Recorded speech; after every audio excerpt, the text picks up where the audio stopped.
রাখাল নামের এক মানুষ নাস্তিক আমার নবীর শানে বেয়াদবি করেছে।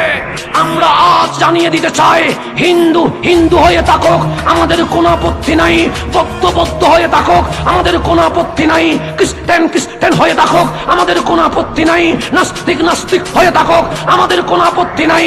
আমাদেরকে গালি দিলে আমরা কিছু বলবো না, আমার মাকে গালি দিলে আমরা কিছু বলবো না, আমার বাবাকে গালি দিলে আমরা কিছু বলবো না, কিন্তু আমার নবীর দিকে আঙ্গুল তুললে ওই আঙ্গুল আমরা কেটে ফেলবো।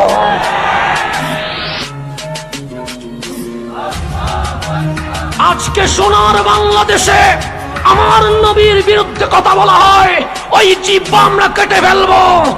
নবীর বিরুদ্ধে কথা বলবে আর সোনার বাংলায় নিঃশ্বাস নিবে, হতে পারে না, হতে পারে না।